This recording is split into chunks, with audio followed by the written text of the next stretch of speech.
Hello दोस्तों, नमस्कार, सत श्री अकाल एंड आदाब। कैसे हो? पिछली वीडियो में मैंने आपको एग्रीमेंट के बारे में काफ़ी बातें बताई, परंतु अभी कुछ बातें रहती हैं जो मैं अभी इस वीडियो में बताऊंगा। तो आओ अपना नया वीडियो शुरू करते हैं।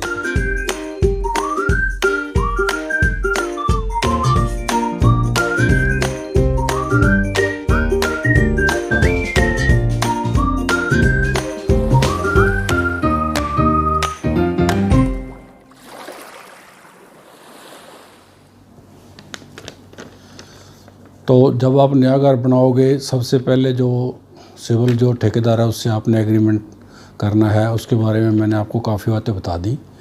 उसमें अब 2-3 बातें रहती हैं जो कि इस प्रकार से हैं।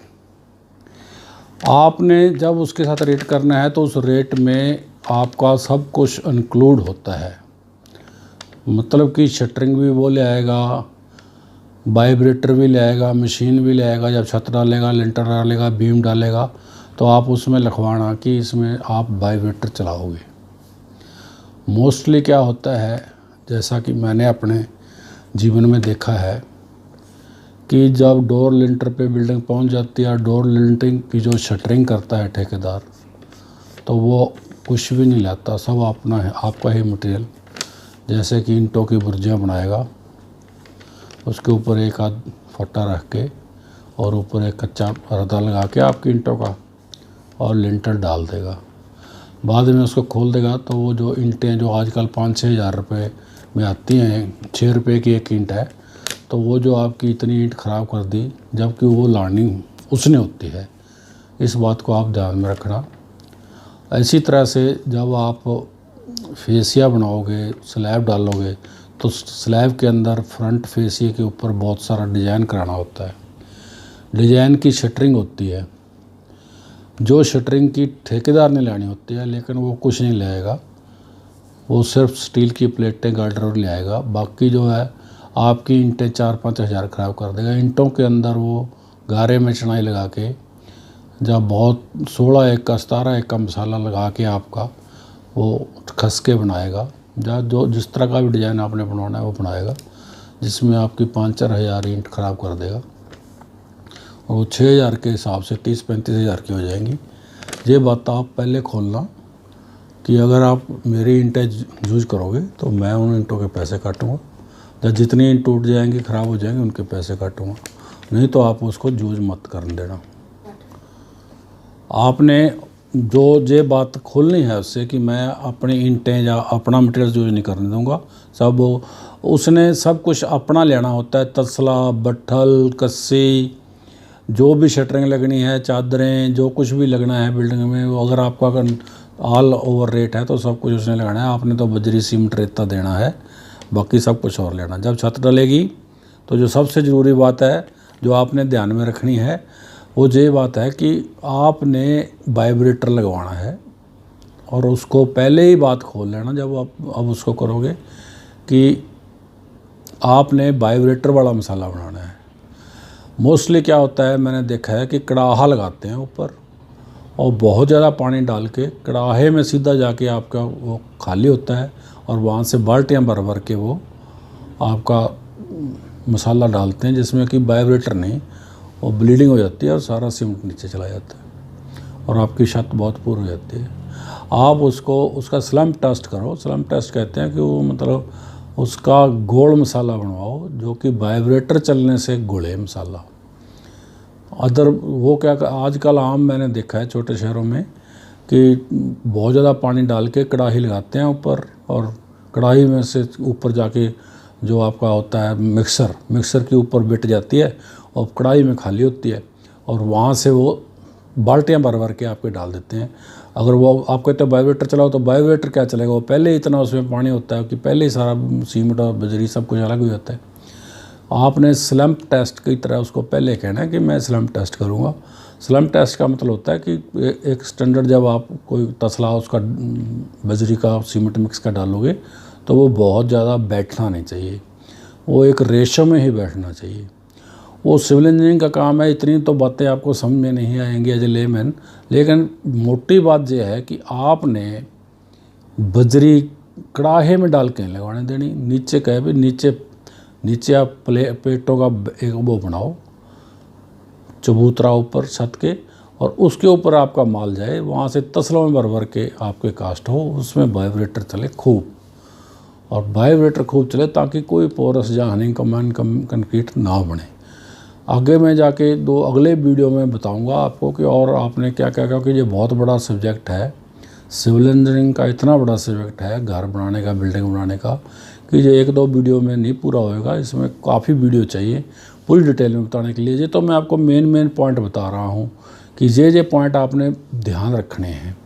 और आगे वाले वीडियो में मैं आपको नीम के बारे में बताऊंगा, नक्शा कैसे पास करवाना है, अगर किसी डेवलपमेंट अथॉरिटी का प्लाट है या किसी म्यूनसिपल कमेटी का अप्रूव्ड कॉलोनी का प्लाट है, उसमें बनाने के कुछ नियम अलग होते हैं। और अगर आपने कोई प्राइवेट कॉलोनी में, तो मैं अनअप्रूव्ड कॉलोनी में तो मैं बनाने के लिए आपको रिकमेंड नहीं करूँगा। कभी भी मकान नहीं बनाना चाहिए, बाद में फिर आप बहुत पछताओगे। मेन बातें आपको मैंने बता दी कि शटरिंग में वो बहुत आपको मूर्ख बनाएगा। शटरिंग में आपने मूर्ख नहीं बनना, आपने ये बातें ध्यान रखें। एक और बात है मोटी, कि आम लेमैन को बहुत सारी चीज़ों की मेजरमेंट का पता नहीं होता। ठेकेदार अपनी चालाकी की वजह से ये बातें लिखवाता नहीं है कि मेजरमेंट कैसे होगी बिल्डिंग की। तो उसमें क्या है, आपने तो कवर रेट कर दिया कि आपकी जो है, मतलब जितने मान लो 2000 स्क्वायर फुट का आपका घर है, आपका कवर रेट है जितने रुपये भी, और उतने से गुणा करके ऐसे नहीं होगा। इतने रुपये का जितना पैसा आपको छत के ऊपर के नापने से जितने पैसे बढ़ेंगे, इतने ही पैसे वो दूसरी आइटमों से बनाएगा जिसमें उसको मेन बचत होती है। जैसे कि शेल्फ्स, जो शेल्फ्स हैं, मान लो आपकी किचन के हैं या कोई अलमारियों में, आजकल शेल्फ्स वाली अलमारियां वैसे कोई बनाता नहीं, अगर आप शेल्फ्स वहाँ डलवाते हो, और जो आपके छज्जे हैं आगे और पीछे का छज्जा, इसमें जितने खसके हैं, खसके में वो कहेगा जी इतने रुपये फुट, आपके समझ में नहीं आएगा जी कितने फुट का क्या मतलब है। तो वो इसका यूनिट रखवाओ आप जब आप एग्रीमेंट करते हो कि क्या भाई फुट का क्या मतलब है, भाई ये पर फुट है, स्क्वायर फुट है या क्यूबिक फुट है। 3 तरह की मेजरमेंट जैसे होती है क्वांटिटीज़ की। एक तो सीधा ही मान लो एक दीवार है, भी इसको फीता मारा है 20 फुट। एक है जैसे प्लस्तर कराया उसने, मान लो 10 फुट दीवार लंबी है, 10 फुट ऊंची है, तो ये 100 स्क्वायर फुट हो गया। एक है हमारी छत है 2000 स्क्वायर फुट, मतलब उसकी 20 फुट ऐसे है, 40 फुट ऐसे है, और 4 इंच मोटी डाली या 4.5 इंच डाली, 5 इंच डाली, तो ये जो आएगा क्यूबिक फुट। तो ये इस तरह की क्वांटिटियाँ होती है। हर एक का कहने का मतलब ये है कि हर एक का यूनिट लिखवाओ आप। यूनिट नहीं लिखवाओगे तो उसमें बाद में आपका झगड़ा होगा कि ये इतना रेट कैसे बन गया। अब मान लो एक शेल्फ डालना है रसोई में, वो 2 इंच का मोटा शेल्फ डालेगा और उसका रेट आपकी छत के रेट के बराबर लेगा। कहेगा जी ये तो वही शेल्फ है जैसे ऊपर आपका डाला है। ऐसे ही वो आपके साथ स्टेयर केस की पैमाइश में करेगा, क्योंकि स्टेयर के आपने तो उसने लिख दिया कि स्टेयर केस का रेट दुगना होगा। अब दुगना तो होगा, लेकिन कैसे दुगना होगा, किस चीज़ से दुगना होगा, ये लिखवाओ किस चीज़ से दुगना होगा। दुगना ना लिखवाओ, आप उससे लिखवाओ इसके अगर 3 फुट चौड़ी आपकी है और उसकी टोटल लंबाई 3 मंजिल तक गई, 2 मंजिल तक गई, 1 मंजिल तक गई, उसकी लंबाई है इतने स्क्वायर फुट, जैसे आपका उसका रेट उससे दुगना है या 1.5 है या उतना है वो लिखवाओ। इसी तरह आपकी टैंकी है, टैंकी का वो रेट कहेगा जी मेरा तो टैंकी का रेट मैं इतना लूँगा, जबकि वो कोई कंक्रीट की टैंकी नहीं बनाएगा, ब्रिक वर्क की टैंकी बना देगा आपकी।